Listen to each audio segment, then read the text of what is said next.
All right, maybe they'll be here later. All right, 2 Timothy, if you will. We don't have any specials tonight. I'll try my best to get you in and out. 2 Timothy. Now, this is one of those things that it's not a real comfortable thing to talk about. It's one of those things that we find in the Bible about human nature that we have a tendency to do when we're not getting what we think we need, and so we become our own advocate. In the book of Proverbs, he says, let another man praise thee. He doesn't say there's anything wrong with getting praise, but he just said it shouldn't be coming from you. One of the signs of the last times, the Bible says, lovers of self, covetous, and then guess what follows that? Boasters. That's somebody who is constantly bragging on their accomplishments and what they've done and how they see life according to them through their own eyes.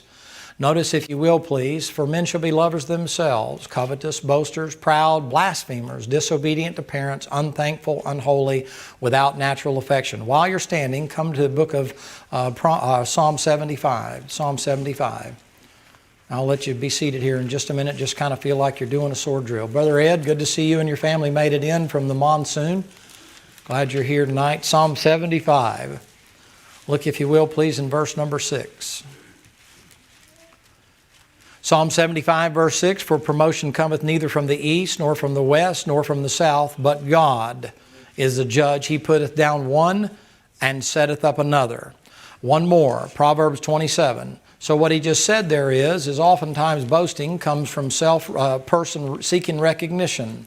It can come from insecurity, inferiority, attention seeking, from comparing, from being covetous of somebody else. If somebody doesn't toot your horn, you wind up tooting it yourself. That's one of the things that's difficult for people to understand. Proverbs chapter 27, verse number 1. Boast not thyself of tomorrow, for thou knowest not, Proverbs 27:1, what a day may bring forth. Brother Sam, you pray and ask the Lord to help us, would you please? Thank you for a chance to be back here again this evening. Thank you for a real good service this morning, for all the folks that were able to make it, for a church full of visitors and visiting folks. God, I pray you impress on the heart what they've heard this morning and help them to be able to think about it and take it into consideration. God, thank you for our preacher for the chance to be able to hear him again this evening. God, I pray you fill him with the Holy Ghost, help him preach as you have him to, and help us to listen. In Jesus' name. Thank you. You can be seated. I'm glad they made it in. Had to come all the way from Russia, but they're here. James chapter 4. James chapter 4. Now, I wrote this note to myself. The root of boasting is obviously self-love. You can talk about what you love the most. Yourself. Boasting is talking about one's self and one's accomplishments. Now, I'm not talking about when the Apostle Paul is justifying himself, when he's using himself as an example or an illustration, comparing himself to other individuals who claim to be kind of high up, kind of have obtained some things. Paul said, listen, I was all of the things that you're boasting of being. Anybody obtained, I obtained. If anybody was anybody, I was all of those things. And then Paul says to that, but I counted it all but dung. So Paul's talking about that, wasn't boasting about his accomplishments for self-promotion or for lifting himself up. The Apostle Paul was simply drawing a parallel or a correlation to, he's around a bunch of Pharisees who were thinking that the epitome or the pinnacle of the temple, the pinnacle of the mountaintop, being the poster child for success, is somebody that has obtained all this thing, above the law, blameless, and a Pharisee of the Pharisees of the tribe of Benjamin, and I've been appointed this and appointed that. And Paul said, let me just clarify, I counted it all but dung. That doesn't mean anything. Paul says in 2 Corinthians chapter number 11, when he comes down through there, he says, are these the ministers of Christ? He's going to be a little sarcastic. He said, I'm more of a minister of Christ. But then he describes the ministry in a way that nobody describes the ministry. In the ministry, when you describe it in 2 Corinthians 11, if you look at the Apostle Paul's letter in 2 Corinthians 11 that he writes about the ministry, you could define it by one word, pain. I mean, there is constantly, he is beaten. He's a day and a night in the deep. He's shipwrecked. He's put in jail. He's naked. He's in perils. He's in all kind of difficulty. And then he said, and above all that, the care of all the churches. A constant beating, battering, and banging of the Apostle Paul's life. So Paul's not bragging, saying, I've done all these things. The only thing Paul does is he says, we boast, we brag, we are pleased with our infirmities. Wow, Paul, you're kind of a little whacked out there. You're a masochist, you're a sadist to think that. But Paul said, no, I've learned that when I'm weak, He's strong. And I've learned that the best thing for me is to go through that. That's the most difficult for you things you and I to understand. The most difficult thing in the world is why pain comes in your life, why trouble comes in your life, why difficulty comes in your life. That's part of the message tonight. So what oftentimes people do to cover up for that is boasting is a way of saying, now God, if I've done all this and I've accomplished all this and I've become all these things, why'd you let this happen in my life? In other words, Lord, I don't understand why you would allow trouble and trials and difficulties to come in my life. I haven't done anything worth having that taken place. Oftentimes, boasting is a way of talking kind of through a side door to God when you're talking to Him and say, Lord, this doesn't make any sense to me. I'm pure as a driven snow. You remember the Pharisee that's over there? And he says, Lord, I want to follow you. And the Lord said, you want to follow me? He said, yeah, I'd do anything in the world to follow you. He said, okay, go sell all you got and come follow me. And the guy kind of hesitates and says, what? He said, well, you know the law, don't you? Yeah, I've kept it from my youth up. Loved my neighbor and myself and done this and that and the other and so on. The Lord said, okay, good. Go sell all you have. You say, what was his problem? His problem is that he had something between him and God, and it was who he thought he was, that what riches brought to him. When the Lord put him to the test, you know what happened? He said, if you want to follow me, you got to give up the things that are most valuable to you. You know what boasting is? It means you're more valuable to yourself than maybe you think God sees you. I'm not trying to be harsh with you. I'm just simply saying any preacher that doesn't show you the things that are in the Bible and human nature, which is why the Bible's written, is to reveal the things that you have the potential to be, but you don't have to be. So if I go to the doctor and the doctor tells me when I walk in there, listen, you keep using that knee the way you're using that knee, you are going to blow out a disc, you're going to have a problem with your knee or a meniscus, you're going to have a problem with this, you're going to have surgery, you're going to have a knee replacement or whatever. Now, if you'll listen to me and do some rehab and change some things about how you're handling that and wear a brace when you're doing whatever the activity is, you may be able to avoid surgery. Now the difference is that I don't have to have the surgery because I stopped doing what could have led to permanent damage. I played ball with a guy and he was pretty well known and he did a pretty good job playing ball. He did a great job playing ball. He was a star athlete and those kind of things. And he had people around him pushing him to the point that he was putting needles and stuff in places so where he was trying to anesthetize the pain just so that he could play. And the doctor told him, if you keep doing what you're doing, you're not aware of the damage you're doing. You are going to be a cripple by the time you're 30. But he wanted to get the recognition, he wanted to get all the fame, he wanted to get everything he could get. So instead of taking the doctor's advice, he thought, you know, I can just play through it and then I'll wind up having surgery later on and I'll get it all cleaned up and fixed up and that kind of a thing. Well, it didn't quite work out that way, and now I don't even know where he's at or what he does, but he certainly didn't make it to the pros like he thought he would. Here's the illustration. God puts these things in the Bible not just to put a finger in your face and say, these are the things you're guilty of and you're wicked and ungodly. He puts them in there as roadblocks or stop signs or yield signs along the way to say to you and I, listen, first of all, always be conscious. You're going to tend by human nature to love yourself above everything else. Second of all, understand that what goes with that self-love is thinking that you deserve more than you currently have. Covetousness. And the third thing is that when you're not getting the recognition that you think you deserve, then what you're going to do is, because you love yourself and because you desire or covet that recognition, you're going to start bragging on yourself and all your accomplishments, and before long you'll see liars show up here, but you're probably going to stretch it into something where the fish was this big, but you say, you know, I got a fish this big. And the next thing you know, look at what a great fisherman I am. Are you with me in the book of James? Look at what it says in James in chapter number, let's see, I want James 4. There it is. James chapter number 4. Look, if you will, please, in verse number 10. Humble yourselves in the sight of the Lord, and He shall lift you up. Humble is the direct opposite of boasting. Humble means I could speak, but I'm not going to speak. Humble means I could brag on what I have done or what I have accomplished. Have you ever been around what I call one-uppers? You come back from the greatest vacation in the world, right? I mean, for you, it was the greatest vacation in the world. You went to Disney World and you got to ride the roller coaster 10 times. You got off, you went around the line, they let you in, you got right in there again. You had the fast pass or whatever it was. And for you, it was the epitome of what a vacation ought to be. You went home, you ate lobster and steak, and you got up the next morning, you were first in line, they let you through, whatever that vacation might be. You went to Hawaii, you went to the Philippines, you went wherever it was, and you came back. And so people are saying, hey man, you're all tanned and all that kind. How was your vacation? Man, it's the greatest vacation in the world, man. I got to ride the roller coaster 10 times right in a row. They gave me a special pass. I got to ride right up front. I got pictures of me coming down like this into the water. Man, it's the greatest thing in the world. Here's the one-upper. You got to ride it 10 times. I rode it 11 times. And I won't tell you who was sitting next to me, but can you say President? I'm just saying. I mean, I'm sure you had a great time. You couldn't have had as good a time as me. Right? Boy, I had a great meal the other day. I went down to Burger King, man, and they let me have it my way. Man, it was the greatest hamburger I ever had. You can't believe that. Last time I was down at Burger King, they gave me VIP. I was 1,000th customer walking in the door, and they gave me free food for a year. I'm sure it was a great hamburger you had, but you ever been to the Capitol Grill?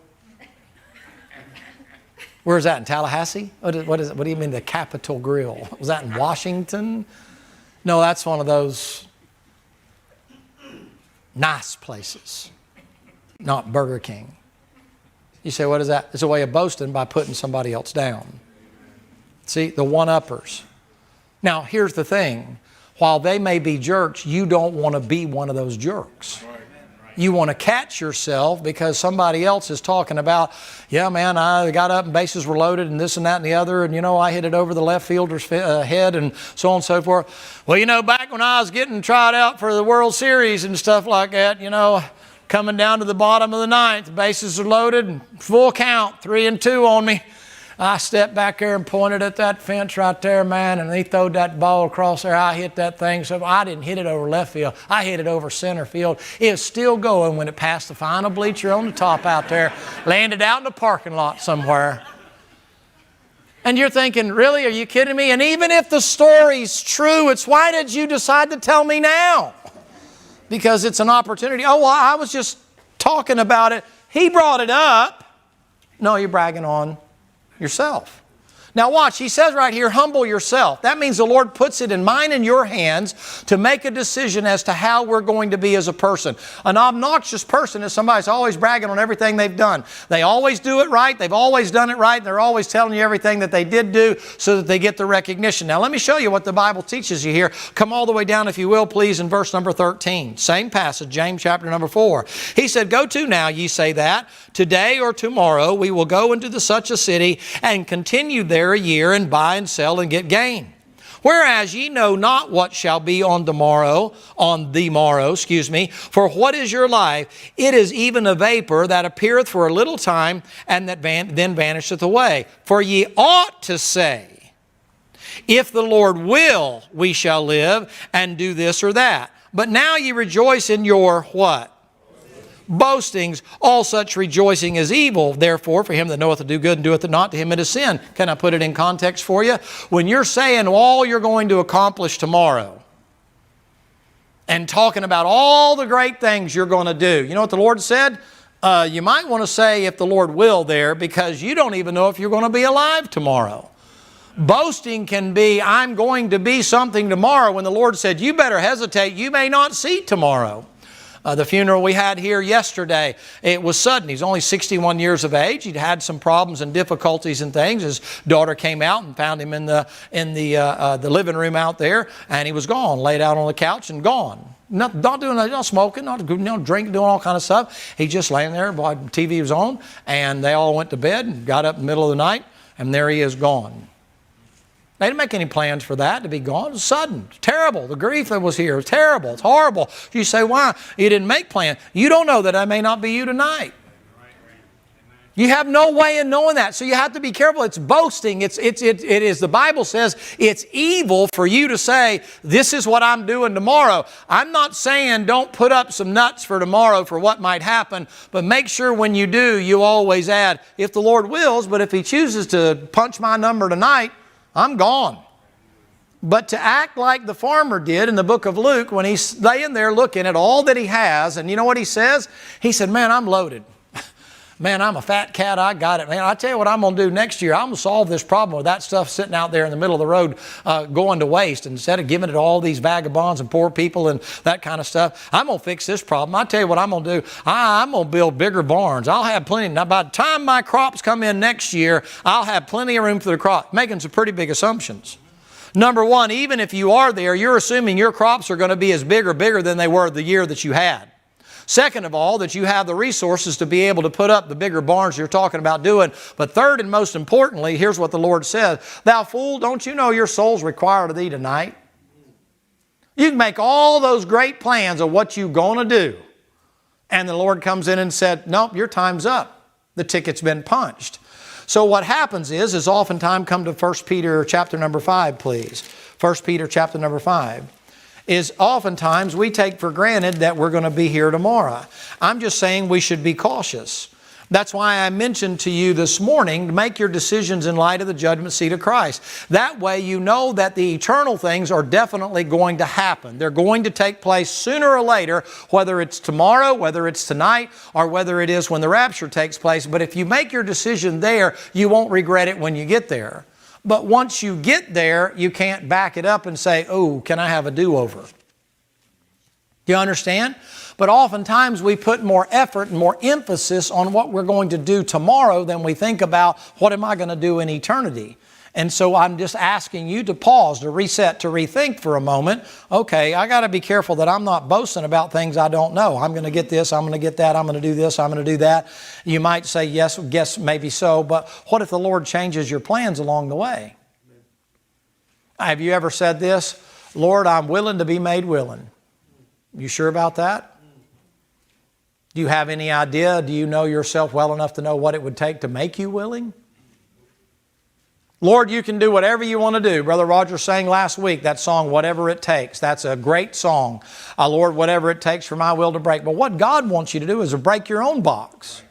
Mary comes over there in John chapter number 14 there. When Mary comes along there, that's left-hand page there. I think it's 14 there, 13, 14. Anyway, when she comes into that situation there, she's got an alabaster box. And it's full of spikenard, very costly ointment, right? She doesn't take the lid off of it. She breaks the whole box and pours it on the Lord. Now here's what she says when she does that. The Lord said about Mary, let this be a memorial unto her because she did what? What she could. There's no record of Mary preaching a sermon, yet that sermon has been preached for Mary a multitude of times. So it's not that God can take a hammer and bust your box. God wants you to be willing to say, Lord, not my will, but thine be done. You want to bust my box? Bust my box. But He would rather you say, Lord, here's my box and it's already broken for you to use. What does He do? He sets the example. He's the precursor for that. He's the alabaster box that's broken. There's a black lady that sings a song about it. It's a little charismatic-y, but it's a song about that lady who broke her box. I can't think of the name of it right now. But when she sings that song, man, the touch of God's on that thing because she knows that she was wicked and ungodly and she broke the box and the ointment poured out and that kind of a deal. Jesus Christ comes. You know what He says to His apostles? This is my body which is broken for you. Nobody took the Lord's life. You say, why? In John He says, nobody takes my life, I lay it down. What He wants is if He was willing to break His own body for you and I, He wants us to humble ourselves and break yourself. Don't force Him to try to humble you. The idea is, well, be humble or you'll stumble. Be humble or God will take you down a peg or two. Well, the devil's never been humble. The opposite of humble is pride, boasting. Look at what I'm going to do. I will, I will, I will, I will, I will. The Lord said, you will if I will. And down you go into the hell, and the devil still doesn't believe he can be changed. Is this making sense to you? Do you understand that human nature, God's given you this stuff, not as a rebuke unless you're guilty of it, but to tell you, you better watch out. You better watch out. You keep on running on that knee and don't do something to take you. You're going to have a busted knee. You keep doing this, it's going to lead to all the other 23 things that are in the passage. You better watch it. Human nature is to brag on yourself and brag on your accomplishments and brag on your kids and brag on your job and brag on your car and brag on your house and brag on your clothes and brag on your strength and brag on, and all that. Sometimes in sports they call it trash talking. You ever notice that? Both teams are talking about the other, and we're going to whip you, and we're going to take you to the cleaners, and we're going to take you to the mat and all that. One of them loses. Just a bunch of talk. My dad used to just say, he played with a couple of guys at a pretty high level, and a couple of those guys, what they would try to do all the time is they would try to talk him. The only way they could beat him was to try to talk him to death. Trevino was real good at that. Trevino would get guys to talking so much because he was laughing and joking and cutting up and sarcasm and sticking them and jiving and juking with them all the time like that it got them out of what they were supposed to do. But they were constantly just sticking him stuff and saying stuff like that. And I said, well, Dad, why don't you say something about it? He said, son, you have to understand something. He said, all they want to do is talk about what they can do. He said, what they need to do is just put up or shut up. And he said, I'll let my game speak for itself. Now, you may think that's arrogant. He didn't say that to them. I was his caddy. I was the $5 a loop guy. I carried that big old bag that was as big as me, man, with double straps on it. Him, you okay, bud? I can carry it if you need me to. And, no, I'm good. I got it. I'm all right. We walked in those days. You're riding a cart, man. And many a day I'm out there walking around and I'm saying, and my dad just looked at me one time and I got mad. I was a little kid. One guy just wouldn't shut up, just kept talking, man. And I'm thinking, man, good night, Dad. I'm going to hit him. I'm a little kid, but I'm thinking I could hit him with a 2-iron, I mean, maybe, get his attention if nothing else. And I knew if I hit him, then my dad would finish it, because if the guy came at me, then my dad would, jump in for me. And that's when he pulled me over to the side under an oak tree at Brainerd Golf Course in Chattanooga, Tennessee. And he said, son, you need to learn a lesson. It don't matter how much man can talk and how many things they can tell you about how good they are and what many rounds they've won and how great they are. He said, it's in the here and now, and they either have the game or they don't. He shot 60-something that day and cleaned that guy's clock by better than 10 strokes. He never said a word. The guy just talked. You'd think he was Arnold Palmer or Jack Nicklaus or Tiger Woods by the time you listen to that guy. He just talked. All that old man did was just keep knocking them in and knocking them in and knocking 2 or 3 feet here and bump one up there. And next thing you know, you say, what happened? See, boasting sometimes make you think you're something you're not. Legend in your own mind. Talk about certain times in life where you had moments of greatness. The only guy, probably the biggest boaster that I've probably ever seen in my life is a man named Cassius Clay or Muhammad Ali. You may know him by one of the two things. And float like a butterfly and sting like a bee. He was one of the few guys that I don't know, I kind of had a hard time believing that he was always boasting because he said it and then he did it, So I don't know if that's really boasting, but that guy had a mouth on him. And I mean, he could flat talk, him and Howard Cosell, and they would get going back and forth in the announcer. But buddy, when that bell rang, he'd get out there and get to bobbing and weaving and popping and doing all this other kind of stuff. And, I am a flea, he's down in 3, and that kind of a thing. And then sure enough, number 3'd come up, he'd be, and then plow his taters, man, down in 3. I don't know that that's boasting because you could back it up. But spiritually speaking, that shouldn't be us. Spiritually speaking, we shouldn't be bragging on our former accomplishments. What we should be saying is, but by the grace of God, that's right, I was able to accomplish whatever was accomplished. 1 Peter chapter number 5, come all the way down if you will, please. You've got to notice the context here. Verse number 5, likewise, younger, submit yourselves to the elder. Yea, all you be subject one to another. Be clothed with humility. For God resisteth the proud and giveth grace to the humble. Isn't that what we're looking for? Yes. Look at verse number 6. Humble yourselves, therefore. Why? Don't you want the grace? Isn't that what he said? God resisteth the proud, giveth grace to the humble. Well, I don't know if you've ever been in a situation where you need God to give you or grant you grace with certain things. Come to Luke chapter number 18. I think this is the passage I told you about earlier. Luke chapter number 18. You need grace to get through something. Maybe the Lord's like, well, you're so big, you go ahead and handle it yourself. You ever had that happen to you? Well, you're so strong, bud, you go ahead and pick it up. I got it, I got it, I got it, I can handle it, I can handle it. right? I remember now what I was going to say. Float like a butterfly, sting like a bee. That's what he was known for. And he did. He floated like a butterfly, but man, when he popped you, he dotted your head. In my day, when you got dotted, that meant you had lumps all over your head from somebody hitting you so many times. It's like sticking your head in a hornet's nest. Now, I know some of you didn't grow up around that kind of stuff, but that was what they called being dotted. He got dotted, you know. What that means? He got goose eggs all over his head. Looks like a lawnmower ran over a golf ball out there. He's like, man, how'd you get so many of that thing? It got hit me so many times, I didn't know which way was coming and going before I could get in. You ever realize that sometimes the Lord doesn't give you the grace to get through what you get through because you've been too big for your britches many times before? You ever realize you start praying for grace and the Lord's like, well, you're such a big shot and you made it here on your own. You handle it. You think you're like me, do you? Okay, good. I'll let you have it. Say, God doesn't care about it. No, it's teaching you a good lesson. It's teaching you a good lesson. You better learn to be humble. You say, why? That way, when you need God, God will give you grace. You know what He says? He resists the proud. I don't want God resisting me when I'm in trouble. Right. I got enough problems as it is. Right. Come on, give me a little witness. It'll go down a little quicker. We didn't have no singing tonight. You'll be home by 6:30-ish. Luke chapter number 18, if you will, come down to verse number 9. He spake a parable unto a certain which trusted themselves, and they were righteous, and despised others. So look at who he's talking to now. Who's talking? Jesus. Who's he talking to? People that thought they were righteous. And he said, 2 men went up. I like the way the Lord does this. He's the best side door, back door man you ever seen in your life. 2 men went up into a temple to prayer, the one the Pharisee, the other publican. Pharisee stood and prayed within himself, God, I prayed within himself thus. God, I thank Thee, I'm not such as other men are, extortioners, unjust, adulterers, or even as this publican.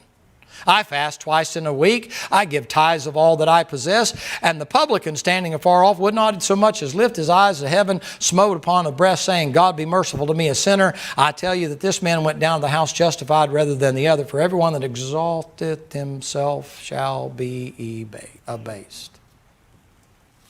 Pretty good lesson. And he that humbleth himself shall be exalted. You start talking about what you're going to do, where you're going to go, and how it's going to work out for you because you're the mover and the shaker, and you got certain contacts and certain people and certain things, and you got your whole life laid out and your political aspirations laid out, and you got all your money, financial situations laid out and all that kind of stuff, and then all of a sudden you dead. Now what you going to do with all it took you your life to get it ready for? I can tell you what you're going to do. Jody's going to move in. That's one of them names that can go either way. You can have a girl named Jody or a man named Jody. But Jody's going to move in and take over whatever you spent all your time doing about because you were all trying to do, make yourself secure, make yourself self-sufficient, make yourself be the individual, take care of yourself. And so next thing you know, the Lord just says, okay, did you bring this one into the equation?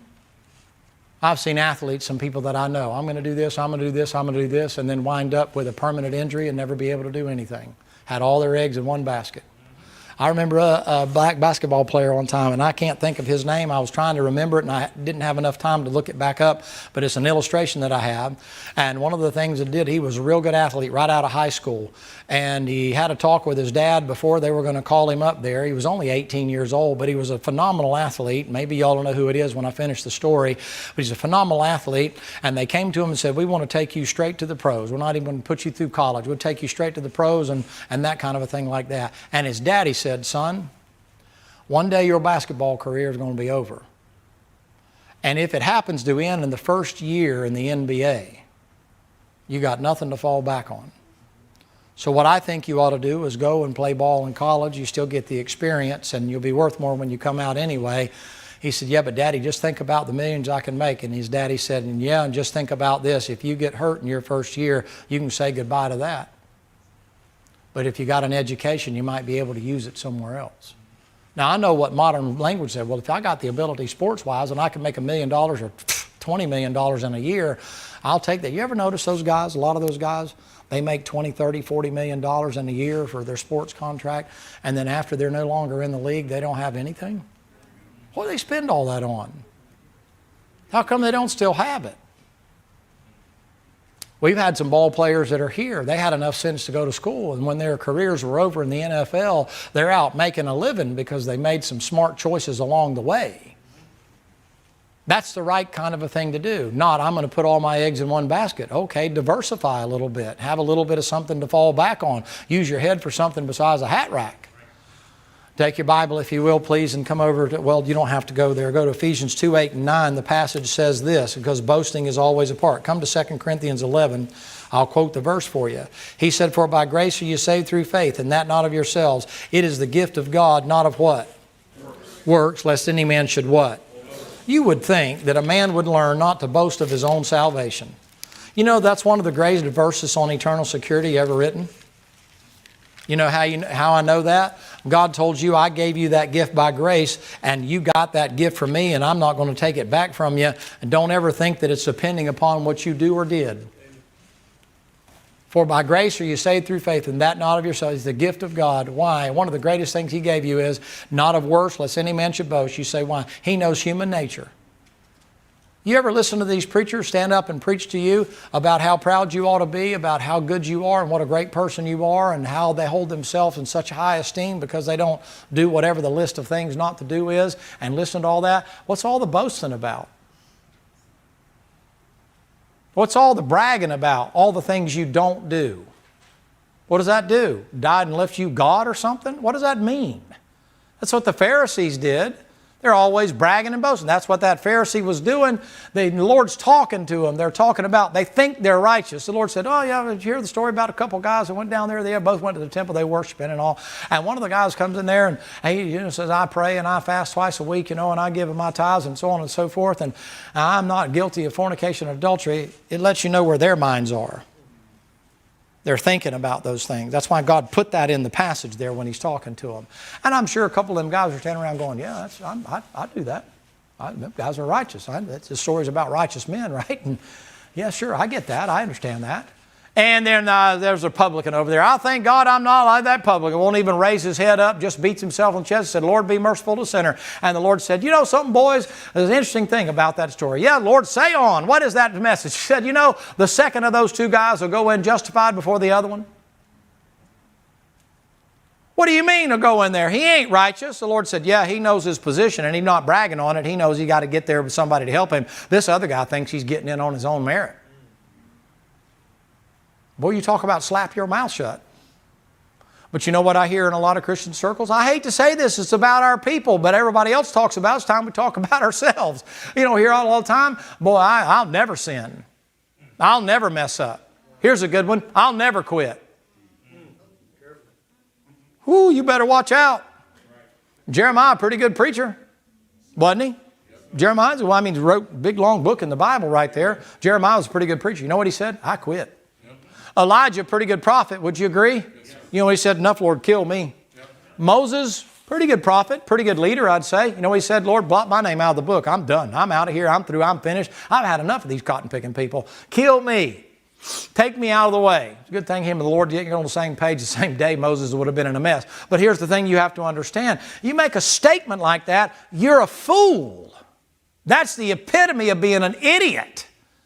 You say, why? You're saying you've got that ability in and of yourself to be able to retain that relationship with the Lord. No, you better not be boasting yourself of tomorrow. You don't know what tomorrow might bring. 2 Corinthians chapter number 11, come all the way down to verse number 30. Here's Paul. He's going to boast a little bit. He's going to brag a little bit. Look what he says, verse number 30.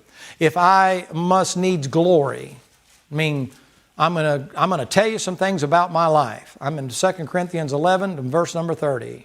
If I must needs glory, I will glory of the things which concern mine what?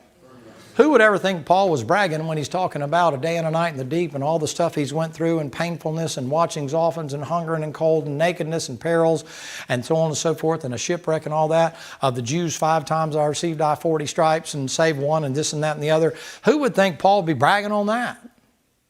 He said, if I'm going to boast, if I'm going to glory in anything, I tell you what I'm going to glory in, things concerning mine infirmities. Boy, that'll keep you humble. Jump over to chapter number 12, same passage right there, and notice what the Apostle Paul says. In verse number 9, and he said unto me, my grace is sufficient for thee, for my strength is made perfect in weakness. Most gladly, therefore, will I rather glory in my infirmities. Why? Because Jesus is lifted up in infirmities.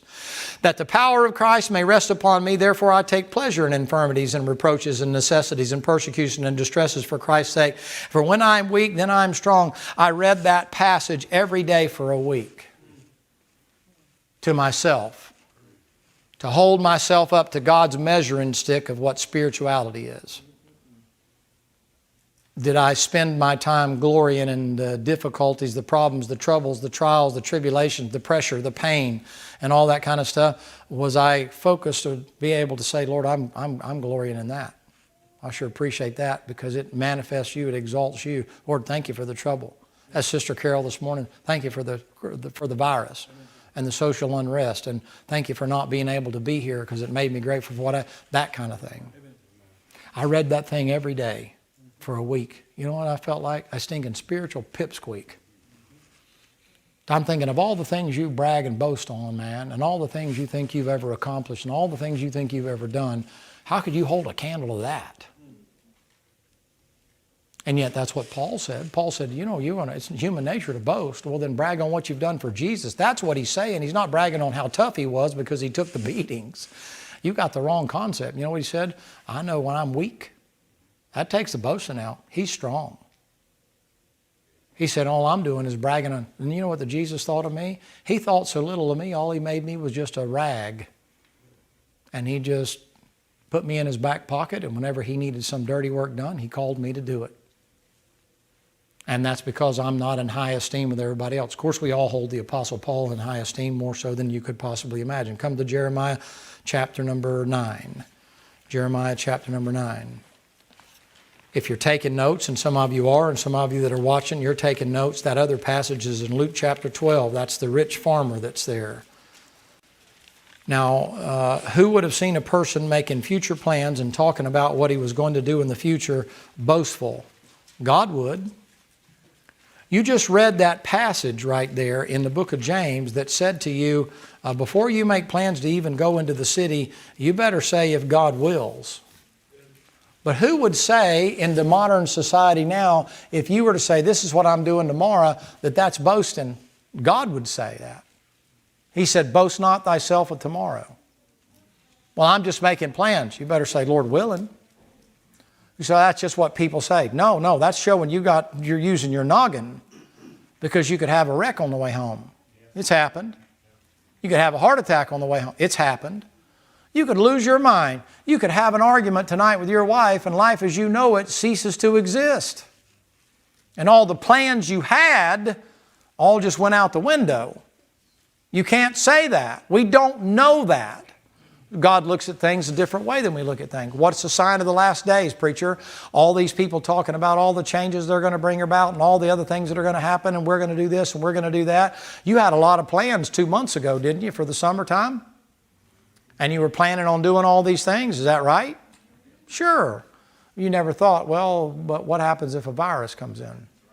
Nobody ever considered it. Nobody ever even thought of it. I never heard one preacher say the thing's going to be a virus. They prepared you for nuclear Armageddon and everything else, for the cash to crash, and you need to have gold and silver and, buy low and sell high and all that other kind of stuff. Nobody ever said, what's going to shut this country down without, they heard talk about martial law. I heard all the stuff. For years I've heard all the stuff. Going to be martial law, it's going to be tsunamis, it's going to be atomic bombs, it's going to be earthquakes, we're going to get invaded by Russia, we're going to get invaded by China. You got invaded by an invisible bug. That's a God thing. God's like, you think I need a bomb to wipe you people out? If that's what I want to do, I'll send a germ. And you don't even have to believe it's real. I just have you running around acting like it is. Because skin for skin, all than a man. I know how to get you. I know how to bring things to a screeching halt. Martial law. They're going to bring those troops out. Oh, they're going to bring this and that. Now the Lord's like, nah, I'm just going to make people feel bad. Because if you're sick, you can't fight. I just shut down your food supply and your water supply and make you think everything you touch got cooties on it. Keep you locked up in your house. I told you the other day about the lady. She said, I learned to knit while I was at the house. And the guy picked up and said, what have you been knitting? And she held up a hangman's noose for her husband. Another lady said this. She said, I've been at home with myself now for 3 weeks, And I have great compassion and pity on those people I have been around. Please forgive me. That's profound. That's funny. It's okay. It wasn't you. I'm not talking about you. You were all just, y'all are like, yeah, I can see why people want to stay around me. That's why a lot of you are ready to send your kids back to school. All that stuff you said about school teachers, you're reaping what you sow. You're kind of like, I'm sorry I said anything about them at all. They are the greatest. They walk on water right now. But isn't it interesting, as little as a couple months ago,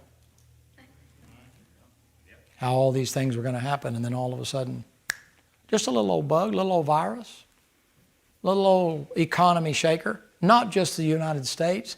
He shook the world with a microscopic germ. That's awe-striking. That's God that could literally bring a cataclysmic event, 2 Peter chapter number 3, and turn the elements melt with the fervent heat. He said, y'all all worried about how I'm going to go about all this kind of stuff. You're going to get sick. And it's going to spread worldwide. And I'm going to shut it down. And I hear all these people about, well, the economy, and we're going to do this, and the election, we're going to do that. You better say, if God blesses it, if He don't, you ain't going to do nothing. You can talk all you want. I still remember that old man, son. It don't matter how much they talk. Let's just see if they can have the game to match that mouth. Okay, well, we're going to watch and see. Are you with me in Jeremiah chapter number 9? I'm not being smart. I'm just trying to say we're all kind of guilty about that. That's that trash talking that comes along. You know what I know? I know the shadows are always longest when the sun is lowest. In other words, the shadow becomes much, much longer because the sun's down. You know what? When the Lord's not shining in your life the way He ought to be, it's more about you. More about me. Jeremiah chapter number 9, look if you will please down in verse number 23. 9:23. Thus saith the Lord, let not the wise man glory in his wisdom, neither let the mighty man glory in his might. Let not the rich man glory in his riches, but let him that glorieth glory in this, that he understandeth and knoweth me, that I am the Lord which exercise loving kindness, judgment, righteousness in the earth, for in these things I delight, saith the Lord. You know what He just said to you? He just said to you the most important thing that you can do is you don't brag on whatever gift God gave you. Just boast on the fact you know me. What have you done right in your life? Trusted Jesus Christ? Amen. Well, what about the house you have? What about the car you have? What about the plans you have? What about the college you went to? What about this and that? I know Him. I don't even know if all those things were right decisions or not. You don't know if they were the right decisions. You don't know what having the things you have may not have cost you more than you thought you were paying. You think you got it in balance, and you don't realize how many years you might have wasted in order to get there. Boasters become very self-sufficient. They take to take one single step. Now, I'm not a medical doctor. We have some that are here and people that are nurses and all. But they tell me this, to take one step, I had to have 200 muscles. Go look it up. Google it, Siri it, Bixby it. Some of you are like, hey, Google. 10 for Google. I need to find out how many muscles are used to take one step. Yeah, the preacher wants to know. I think he's just throwing out a bunch of baloney. 10-4. This is Google. Go ahead, Google. Yes, he thinks I'm just sleeping, but he doesn't know I'm listening to my favorite tunes right now on iTunes while he's running that yak again. Go ahead, Google. Yes, he is correct. It takes 200 muscles to take one step. Oh. Then there must be something greater at work than me. You know, when you appreciate the fact that it's God that allows you to walk when you can't walk. You know, when you appreciate when you can stand under your own power, when you can no longer stand. You know what it's like to sit down in a chair and think, I'm going to get back up and all of a sudden something ain't working. And somebody has to come help you out of the chair. When you can't get out of the chair under your own power anymore. Then all of what you were going to do begins to change. And you begin to say, Lord willing, cancer don't get me, and MS doesn't get me, some debilitating disease doesn't get me. Really, Lord? 200 muscles to take a step? Yeah.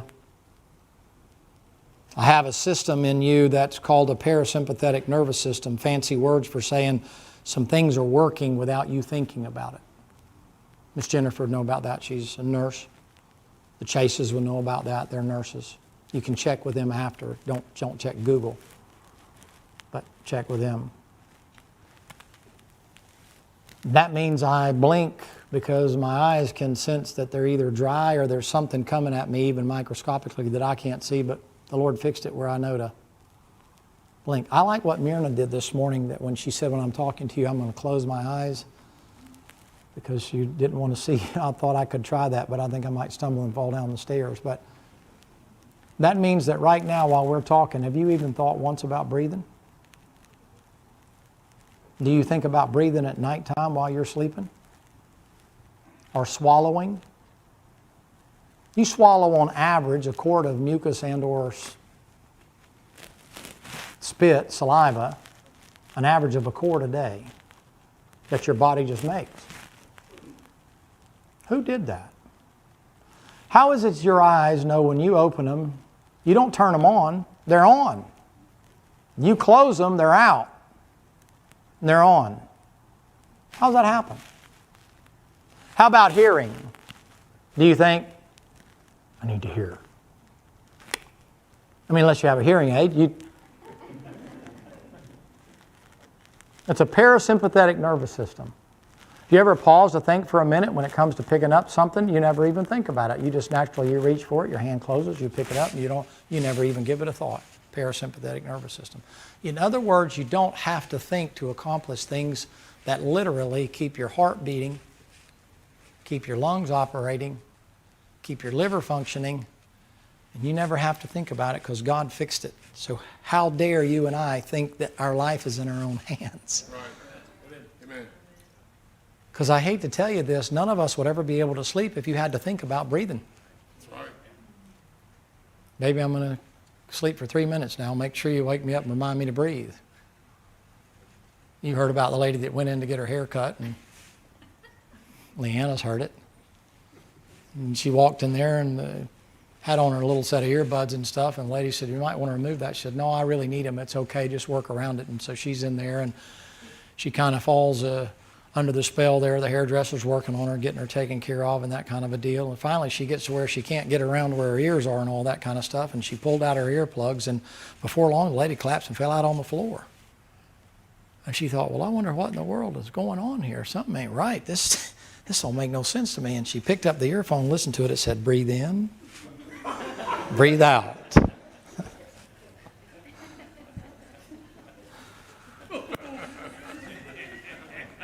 It's funny.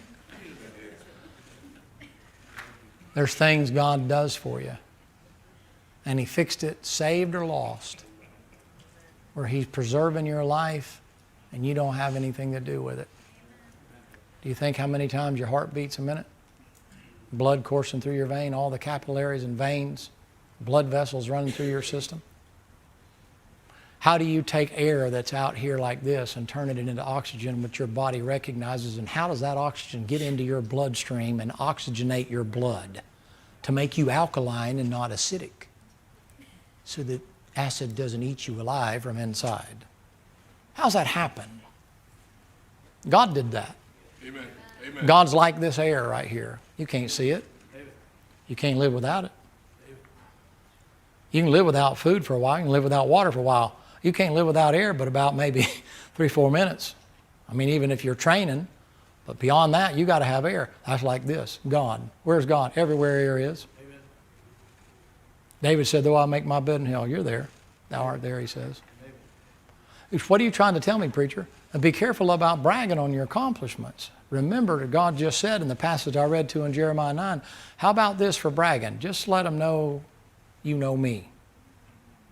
And beyond that, might be good to be tight-lipped. Just one more or two more statements here, and then we're going to go ahead and go. To take a single step requires better than 200 muscles. Boasting by putting other people down, consumed with the failure of other people or putting them down, is really a simple way of showing yourself. How about this? And I got this from another guy. How about this? When you get depressed, write down 10 things you're thankful for. Oftentimes, depression comes from thinking you didn't get what you thought you deserved. Because boasters' plans are always about themselves. And when you're not able to accomplish what you think you should and get what you ought to get, you often get depressed because you weren't able to fulfill that. Be careful about boasting. Let's stand together. We'll be dismissed. Thanks for coming.